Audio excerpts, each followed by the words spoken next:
سمندر فضائل علی کی روانی کم نہیں ہوتی۔ لو ان الریاض اقلام، اگر ساری دنیا کے درخت قلم بن جائیں، والبحار مداد، سمندر روشنائی بن جائیں، والجن حساب، اور جن گنتی کرنے بیٹھیں، والانس کتاب، اور انسان لکھنے بیٹھ جائیں، ما احصو فضائل علی بن ابی طالب۔ یہ میرے مولا نبی نے اس وقت فرمایا تھا جب نبی مسلسل کئی دن تک علی کے فضائل بیان کر رہے تھے، تو کسی نے کہہ دیا تھا کہ یا رسول اللہ علی کے اتنے فضائل ہیں، تو نبی نے فرمایا ابھی تو میں نے بیان ہی نہیں کیے۔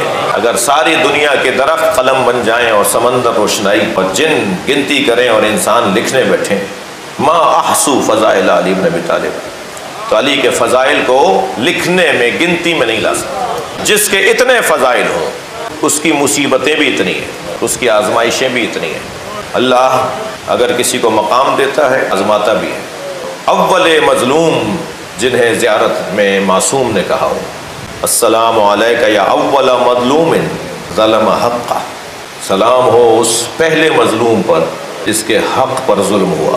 اول زمانی ہے یا اول حقیقی ہے؟ پہلا مظلوم مولا علی کو قرار دیا ہے ائمہ نے۔ سوچیں کچھ دیر کے لیے کیا ہوا تھا مولا علی کے ساتھ جو علی پہلے مظلوم قرار پائے۔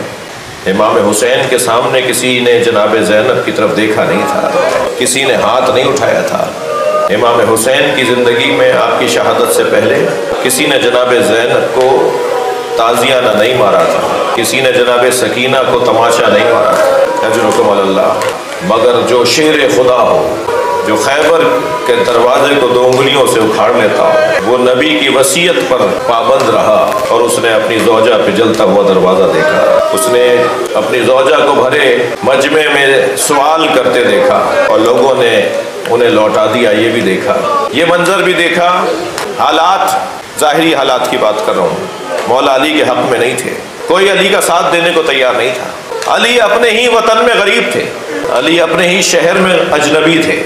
کہا یا علی میں نے سنا ہے کہ لوگ آپ کو سلام نہیں کرتے، تو مولا نے فرمایا سیدہ اگر یہیں تک ہوتا میں تو سلام کرتا ہوں تو مجھے جواب نہیں دیتے۔ علی تنہا تھے، اپنے شہر میں تنہا تھے، کوئی سننے کو تیار نہیں تھا۔ حالات بدل گئے تھے، معاملات ایسے ہو گئے تھے، وہ علی کی تنہائی۔ کنویں میں منہ دے کر میرے مولا اپنے غم کو بانٹتے تھے، کون سمجھے کسے سمجھاؤں، اور یہ 1-2 دن کی بات نہیں تھی، 1-2 دن کی بات نہیں تھی، تقریباً 30 سال تک مولا علی کی یہ کیفیت رہی، علی کی تنہائی۔ اور پھر جب ظاہری طور پہ 4 سال 4 مہینے کچھ دن کی حکومت بنی تو اس میں تنہائی آپ دیکھیے، کبھی ایک جنگ کا سامنا، تو کبھی دوسری جنگ کا سامنا، تو کبھی تیسری جنگ کا سامنا، اور پھر اتنے بڑے وجود کے جس نے صرف 4 سال خطبے دیے ہیں تو نہج البلاغہ جیسی 10 جلدیں بنی ہیں، صرف مولا علی نے 4 سال خطبے دیے ہیں۔ اگر علی نے 30 سال خطبے دیے ہوتے تو کتنا بڑا علمی ذخیرہ مسلمانوں کو ملتا۔ پھر مولا کائنات نے وہ قرآن کی تفسیر جو لکھی، جو نبی نے مولا کو لکھوائی تھی، وہ کیونکہ 3 دوروں میں رد کر دی گئی تو مولا اپنے دور میں بھی نہیں لے کر آئے، اس لیے کہ علی اپنے اختیارات کو اپنے حق میں استعمال کرنے والا حاکم نہیں ہے۔ یہ اصول دیا ہے مولا کائنات نے حکمرانوں کو، اپنے حق میں اپنے اختیارات کو، صحیح کام بھی ہو مگر انتظار کرو کہ میں اس وقت میں کروں گا۔ امت جب تک تسلیم نہ کرے، ساری قوم جب تک نہ مانے کہ ہاں یہ کام ہونا چاہیے، اس کے لیے شعور کی بحالی کی ضرورت ہے، اس کے لیے لوگوں کو باشعور اور بابصیرت بنانے کی ضرورت ہے۔ کہا میرا مہدی آ کے کرے گا، میرا رضا آ کے کرے گا، آخری علی آ کر وہ کام کرے گا جو آج لوگ مجھ سے چاہتے ہیں مگر امت نہیں چاہتی۔ تھوڑی دیر کے لیے تو سوچئے کہ جس علی نے صرف 4 سال خطبے دیے ہوں تو نہج البلاغہ جیسی 10 جلدیں بنی ہیں۔ نہج البلاغہ اور مستدرک نہج البلاغہ، یہ 2 نام کتابوں کے ذہن میں رہیں۔ نہج البلاغہ سید رضی کا ذوق ہے جو انہوں نے ایک جگہ پہ جمع کیا ہے، لیکن علی مولا کے خطبے جو جمع ہوئے ہیں وہ 10 نہج البلاغاؤں کے برابر ہے، جسے مستدرک نہج البلاغہ کہا جاتا ہے۔ یہ صرف 4 سال کے خطبے ہیں، 30 سال کے ہوتے تو کیا ہوتا۔ امت علی کے علم سے خود سے محروم رہی، نہیں چاہتی تو نہیں ملے گا، چاہو گے تو ملے گا۔ وہ علی اپنی حکومت کے دور میں ہی اس حالت میں مار دیا جائے کہ قاتل شہر میں داخل ہو چکا ہے اور علی بن ابی طالب کے مارنے کے لیے اہتمام کر رہا ہے۔ ادھر کون بتائے ان ناہنجاروں کو، ان نا عاقبت اندیشوں کو، ان آخرت برباد لوگوں کو کہ تم علی کو کیا پہچانتے ہو؟ علی تو زندہ رہیں تب بھی علی ہیں، شہید ہو جائیں تب بھی علی ہیں۔ علی تو مرنے کے لیے پیدا ہی نہیں ہوئے۔ علی گئے کہاں ہیں ہمارے درمیان سے؟ کتنے ہی جتن کر لو مگر یہ مجلسیں علی کے نام کی وجہ سے آج بھی رونق پاتی ہیں۔ دنیا کا کوئی کامیاب شخص نہیں ملے گا مسلمانوں اور غیر مسلموں میں جو بغیر علی کے اپنے آپ کو کامیاب مانے۔ فرمایا بیٹا حسن خطبہ دے رہے ہیں، 17 رمضان ہے، 40 ہجری ہے، شہادت والا رمضان ہے جس مہینے میں شہادت ہوگی، 17 رمضان کی تاریخ ہے۔ خطبہ دیتے ہوئے فرمایا حسن، خطبے میں بیٹھے ہیں امام حسن، بیٹا آج کون سی تاریخ ہے؟ پتا تھا مولا علی کو کون سی تاریخ ہے مگر کچھ کہنا چاہ رہے ہیں۔ امام حسن کی آواز آئی بابا 17واں روزہ ہے۔ پھر مجمع میں امام حسین کو دیکھ کے فرمایا حسین بتاؤ عید میں کتنے دن رہ گئے؟ امام حسین نے فرمایا بابا 13 دن رہ گئے۔ فرمایا ہاں عید تو اس سال وہ کرے گا جو 21 رمضان کے بعد زندہ رہے گا۔ اجرکم اللہ۔ بازار سے گزر رہے ایک اپنے صحابی کو دیکھا کہ وہ ایک دکان سے خضاب خرید کر باہر آ رہا ہے، اس کے ہاتھ میں کچھ ہے۔ فرمایا کیا ہے؟ کہا خضاب ہے۔ کیا کرو گے اس سے؟ کہ مولا میری داڑھی سفید ہو گئی ہے، اسے رنگین کروں گا۔ تو پھر اپنی داڑھی پر ہاتھ پھیر کے فرمایا کچھ لوگ تو خضاب خرید رہے ہیں تاکہ اپنی داڑھی کو رنگین کریں اور کسی کے سر کے خون سے اس کی داڑھی رنگین ہو گئی۔ اشارے دے رہے ہیں مولا، آمادگی کر رہے ہیں جانے کی، انتظار میں ہے کہ وہ گھڑی کب آتی ہے۔ عزیزو آپ کی آنکھوں میں آنسو آ گئے، شب ضربت ہے مولا کی، یہ رات تمام ہوگی نا تو حسنین کو جس نے ماں بن کے بھی پالا، چھوٹے چھوٹے بچے تھے نا جب جناب زہرا کی شہادت ہوئی، جناب زینب 4 سال کی تھی، امام حسن 6 سال کے تھے، امام حسین 5 سال کے تھے۔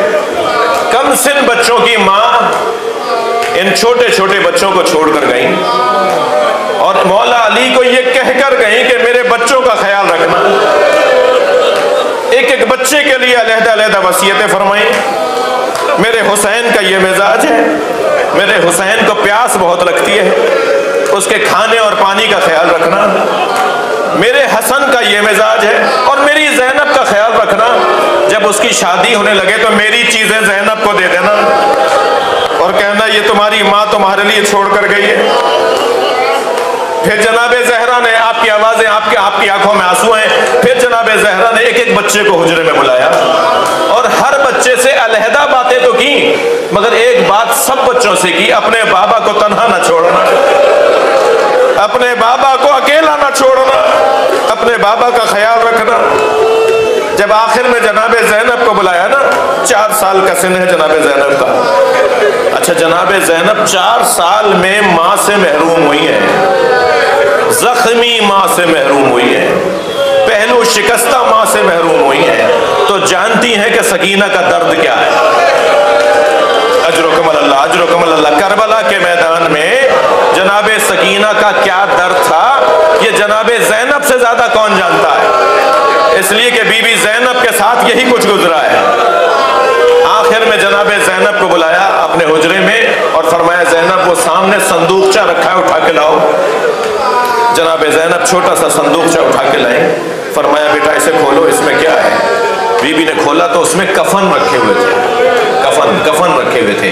جناب سیدہ زہرا نے فرمایا زینب یہ جنت سے جبریل 5 کفن لائے تھے، یہ جنت کے 5 کفن جبریل لائے تھے، جنت سے 5 حنوط لے کر آئے تھے، پنجتن کے کفن لے کر آئے تھے، ایک کفن میں سے تمہارے بابا نے میرے بابا کو دے دیا ہے، یہ 4 کفن رہ گئے، ایک ایک دکھاتی رہو تو میں یہ کام تو گھر کی بڑی عورتوں کو دیا جاتا ہے۔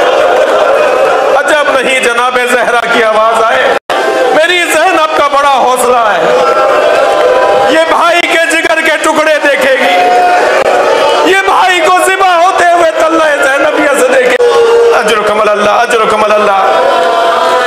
فرمایا زینب ایک ایک کفن دکھاتی رہو تو میں تمہیں بتاؤں کون سا کفن کس کا ہے۔ بی بی زینب نے ایک کفن دکھایا، فرمایا زینب یہ کفن تمہارے بابا علی کا ہے۔ پھر ایک اور کفن دکھایا، فرمایا زینب یہ کفن میرا ہے۔ پھر ایک اور کفن دکھایا، فرمایا یہ تمہارے بھائی حسن کا ہے۔ پھر ایک اور کفن دکھایا تو فرمایا زینب پہلے یہ سمجھو کہ کس کو کون سا کفن دینا ہے۔ دیکھو کچھ دن کے بعد تمہارے بابا علی گھر میں آئیں گے اور تم سے یہ کہیں گے اماں زہرا کا کفن لا دو، تو یہ میرا والا یہ کفن آپ بابا کو دے دینا۔ پھر کچھ دن کے بعد تمہارا بھائی حسن گھر میں آ کے تم سے کہے گا بہن زینب بابا علی کا کفن لا دو، تو یہ والا کفن تمہارے بابا علی کا ہے۔ پھر کچھ دن کے بعد تمہارا بھائی حسین آ کے کہے گا بھائی حسن کا کفن لا دو، تو یہ تمہارے بھائی حسن کا کفن ہے۔ اب ایک ایک کفن علیحدہ ہو گیا مگر آخری کفن رہ گیا، تو جناب زہرا نے رونا شروع کیا، فرمایا یہ آخری کفن بھی حسن کا ہے۔ فرمایا اماں بھائی حسین کا کون سا ہے؟ تو جناب زہرا نے فرمایا حسین کا کفن جنت سے نہیں آیا، حسین کا کفن جنت سے نہیں آیا، میرا بچہ بغیر کفن کے دفنایا جائے۔ اجرکم اللہ۔ مجلس ہو گئی عزادارو، گریہ ہو گیا، لیکن مناسبت سے مجھے ایک جملہ کہنے دیجئے، مناسبت کا ایک جملہ کہنے دیجئے۔ جناب زہرا نے سارے بچوں سے کہا اپنے بابا کو تنہا نہ چھوڑنا، اپنے بابا کا خیال رکھنا، اور ادھر جناب مولا کائنات سے فرمایا میرے بچوں کا خیال رکھنا، میرے حسین کو پیاس بہت لگتی ہے، بار بار پانی مانگتا ہے۔ ہاں آپ رو رہے ہیں، آپ کی آنکھوں میں آنسو ہیں۔ جی جناب زہرا نے جب امام حسین بطن مادر میں تھے نا، تو ایک دن نبی مکرم سے آ کر کہا بابا یہ جو بچہ میرے بطن میں ہے یہ مجھے رلاتا ہے، اس کی وجہ سے مجھے رونا آتا ہے، یہ میں آپ کو روایت سنا رہا ہوں، اس بچے کی وجہ سے مجھے رونا آتا ہے۔ نبی مکرم نے فرمایا تم کیوں روتی ہو میری لال، میری بچی کیوں روتی ہو؟ کہا بابا یہ مجھ سے باتیں کرتے ہوئے کہتا ہے میں پیاسا ہوں، یہ مجھ سے بات کرتا ہے، یہ مجھ سے بولتا ہے، اور جب یہ بولتا ہے کہتا ہے اماں میں پیاسا ہوں، انا العطشان۔ امام حسین کی سب سے بڑی تکلیف اور مصیبت کربلا کے میدان میں وہ امام کی پیاس تھی، جس سے سب سے زیادہ پیاس لگتی ہو، وہ سب سے زیادہ سب سے دیر تک پیاسا رہا ہو۔ میں لفظوں کو بہتر کرتا ہوں، مجھے بتائیں کربلا میں سب سے زیادہ پیاسا کون تھا؟ وہی ہوگا نا جو سب سے آخر میں شہید ہوا۔ اور امام حسین کو پیاس زیادہ لگتی تھی، یہ دو روایتیں تو آپ نے سن لی، اب ذرا کربلا کے میدان میں امام حسین کو پیاس زیادہ لگتی تھی۔ اس منظر کو دیکھیں، جب ذوالجناح خبر شہادت لے کر آیا نا، تو جناب سکینہ کو پتا تھا نا کہ بابا کو کون سی چیز تکلیف پہنچاتی ہے، بابا کو کون سی چیز تکلیف پہنچاتی ہے، تو گھوڑے سے یہ نہیں کہا کہ میرے بابا کو کہاں چھوڑ کر آیا ہے، فرمایا اتنا بتا پانی پلا کر مارا، یا جواد و ابھی حل سقیا ابھی ہم قتلا چانا، میرے بابا کو پانی پلا کر مارا یا میرے بابا کو پیاسا مار دیا۔ گریہ ہو گیا عزادارو، مجھے ایک لمحے اور برداشت کریں، ایک لمحے اور سن لیں۔ جب مولا کو ضربت لگ گئی اور آخری دن شہادت والا آیا تو فرمایا بیٹا حسن سارے خاندان کو میرے سامنے بٹھا کے افطار کرو، افطار کرواؤ۔ دسترخوان لگا، بہویں ہیں، بیٹیاں ہیں، داماد ہیں، پوتے ہیں، پوتیاں ہیں، نواسے نواسیاں ہیں، مولا کے سامنے ساری بیویاں سارے بچے بیٹھے ہیں اور حضرت بستر شہادت پر ہیں۔ جب دسترخوان لگا اور افطار ہونے لگا تو مولا نے فرمایا بیٹا حسن مجھے سہارا دو، مجھے بٹھاؤ، میں اٹھ کے بیٹھنا چاہتا ہوں۔ تکیے لگائے گئے، مولا کو اٹھایا بٹھایا گیا، فرمانے لگے میرے سامنے کھانا اور پانی لا کے رکھو۔ کھانا اور پانی علی نہیں لے رہے، لیکن علی کی فرمائش ہے، فوراً حکم کی اطاعت ہوئی، کھانا بھی رکھ دیا پانی بھی رکھ دیا۔ تو جب کھانا اور پانی دیکھا نا مولا نے، فرمایا حسین کہاں ہے؟ تو برابر سے آواز آئی بابا میں آپ کے برابر میں بیٹھا ہوں۔ تو امام نے ایک مرتبہ مڑ کے دیکھا میرے حسین مولا کو اور اپنے ہاتھ سے لقمہ بنایا اور اپنے ہاتھ سے حسین کے منہ میں دیا اور اپنے ہاتھ سے پانی کے ظرف سے کوزے سے پانی پلایا اور بس ایک جملہ کہا تمہاری ماں نے کہا تھا میرے حسین کے پانی اور کھانے کا خیال رکھنا، حسین تمہارا بابا دنیا سے جا رہا ہے۔ اللہ لعنت اللہ علی القوم الظالمین۔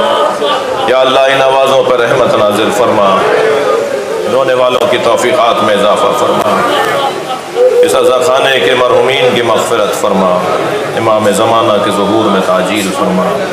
ربنا آتنا فی الدنیا حسنۃ وفی الآخرۃ حسنۃ وقنا عذاب النار۔ الہی و سیدی و مولائی اغفر لأولیائک